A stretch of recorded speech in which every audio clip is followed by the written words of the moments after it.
안녕하세요 여러분. 오늘의 흥미로운 영상 내용은 미국산 아이폰 단지 비싼 것일 뿐인가? 아니면 완전히 불가능한가? 그리고 테슬라 주가 상승. 머스크와 트럼프 행정부의 관계 균열이 보인다. 에 관한 것입니다. 우선 좋아요 버튼을 누르고 채널 구독 및 알림 설정도 잊지 마세요. 여러분의 관심과 지지가 저희에게 큰 힘이 됩니다.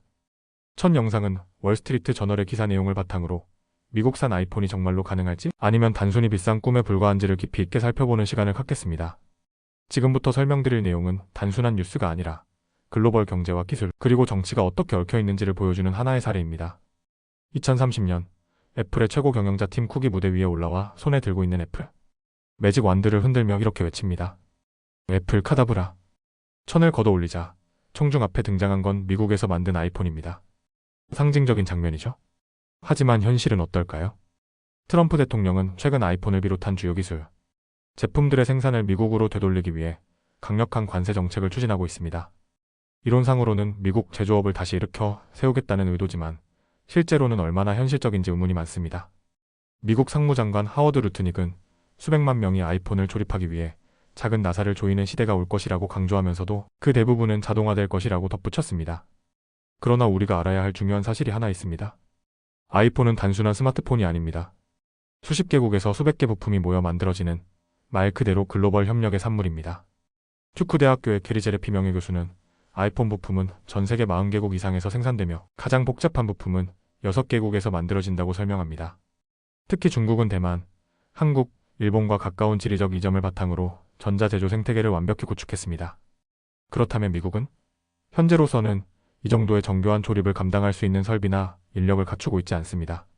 물론 일부 부품을 미국, 멕시코, 캐나다 등 북미로 옮기는 건 가능성 있는 전략이지만 전체를 미국에서 생산하는 건 비현실적이라는 것이 전문가들의 공통된 의견입니다. 실제 비용을 보겠습니다. 아이폰 16 프로의 부품 가격은 총 $550 가까이 되며 이 중 대부분이 외국산입니다. 예를 들어 디스플레이는 한국에서, 저장 장치는 일본에서, 카메라는 일본과 중국, 그리고 메인 프로세서는 대만에서 제작됩니다. 미국산 부품은 전체의 극히 일부일 뿐입니다. 애플이 과거 미국에서 맥 프로를 조립할 당시에도 가장 먼저 부딪힌 문제는 나사였습니다. 단순한 부품조차도 가까운 곳에서 안정적으로 조달하기가 쉽지 않았던 겁니다. 게다가 기술력도 문제입니다. 팀 쿡은 과거 인터뷰에서 중국은 수천 명의 금형 전문가가 한자리에 모일 수 있지만 미국은 그럴 수 없다고 언급한 바 있습니다. 다시 말해, 미국은 첨단 기술 제조에 필요한 인재층을 현재 보유하고 있지 않다는 말입니다.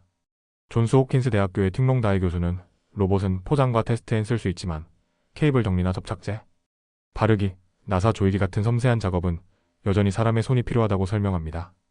하지만 미국은 숙련된 제조 인력 부족으로 이미 많은 공장이 채용에 어려움을 겪고 있습니다. 그렇다면 돈은 어떨까요? 트럼프 대통령은 애플이 미국 제조업에 5천억 달러를 투자할 의향이 있다고 주장했습니다. 하지만 애플이 실제로 약속한 건 텍사스 휴스턴에 AI 서버용 공장을 짓는 것이며 아이폰 생산과는 거리가 있습니다. 만약 애플이 진짜로 미국에서 아이폰을 만들기로 결정한다면 엄청난 돈이 필요할 겁니다. 그리고 문제는 그렇게 해서 만들어진 아이폰이 지금처럼 뛰어난 품질을 유지할 수 있을지 장담할 수 없다는 데 있습니다. 다이 교수는 미국산 아이폰은 초기엔 품질이 낮을 수밖에 없다고 말합니다. 왜냐하면 미국은 일본의 카메라 기술, 한국의 디스플레이 기술 등 핵심 분야에서 아직 수준이 낮기 때문입니다. 물론 미국 내 반도체 산업은 발전 중입니다. 애플의 핵심 칩 공급사인 TSMC는 애리조나에 공장을 짓고 있습니다. 하지만 이 공장에서도 애플이 요구하는 최첨단 칩은 아직 만들 수 없습니다. 여전히 대만에서 생산 중입니다. 그리고 이건 잊을 수 없죠.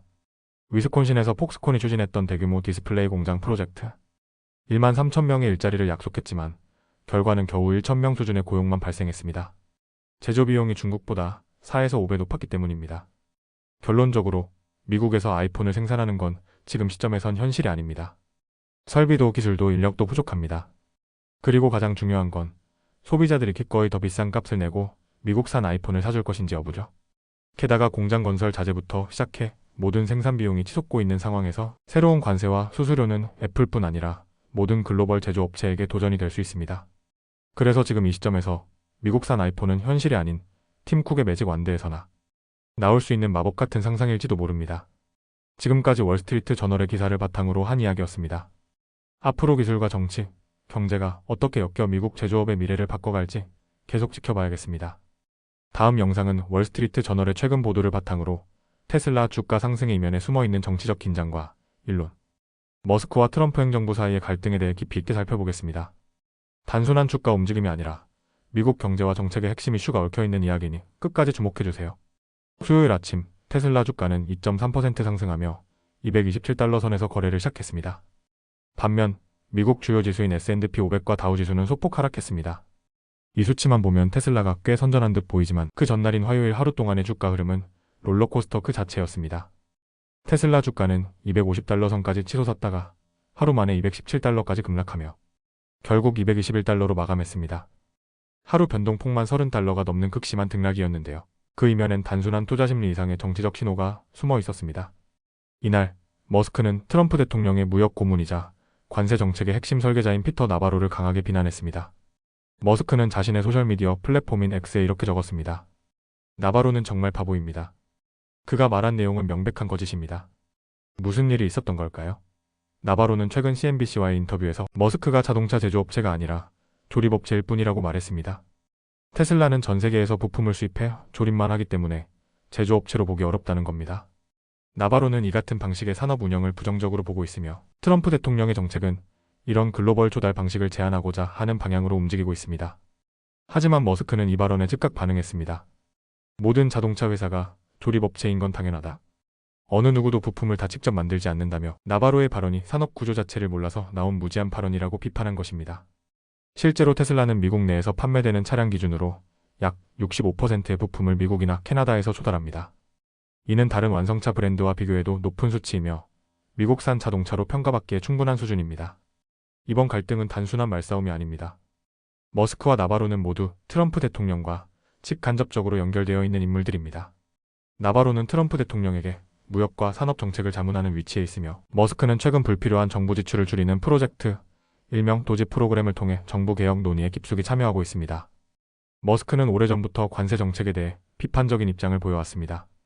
그는 이번 주말에도 미국과 유럽은 서로 관세를 매기지 말아야 한다고 발언하며 국제무역의 자유로운 흐름을 강조했습니다. 트럼프 대통령의 정책 방향에 가장 민감하게 반응하는 쪽은 바로 투자자들입니다. 관세 정책이 강화될 경우 테슬라뿐만 아니라 수많은 기업들의 수익 구조가 흔들릴 수 있기 때문입니다. 실제로 투자자들은 지금 꽤 긴장하고 있습니다. 트럼프 대통령이 4월 2일 광복절이라고 표현했던 발표 이후 불과 6일 만에 S&P 500 지수는 12% 넘게 하락했고 테슬라 주가는 같은 기간 동안 21.5% 하락했습니다. 투자자 입장에서는 단 6일이 마치 6주처럼 길고 고통스러운 시간으로 느껴질 수밖에 없겠죠. 머스크가 트럼프 대통령에게 영향을 줄 수 있을지, 또 트럼프 대통령이 머스크의 우려를 수용해 관세 정책을 조정할지는 아직 미지수입니다. 하지만 확실한 건 하나 있습니다. 이번 공개적인 충돌은 단순한 기업인과 정책 위반자의 갈등이 아니라 향후 미국 경제와 산업 정책 방향성에 큰 영향을 줄 수 있는 사건이라는 점입니다. 지금까지 월스트리트 저널의 보도를 바탕으로 테슬라 주가 상승 이면에 감춰진 정치적 신호와 머스크, 트럼프 행정부 간의 긴장 관계를 짚어봤습니다. 이 이야기는 향후 관세 정책, 전기차 산업, 그리고 미국 주식시장 전반에 큰 영향을 미칠 수 있으니 계속해서 지켜보셔야 할 부분입니다. 오늘은 여기까지입니다.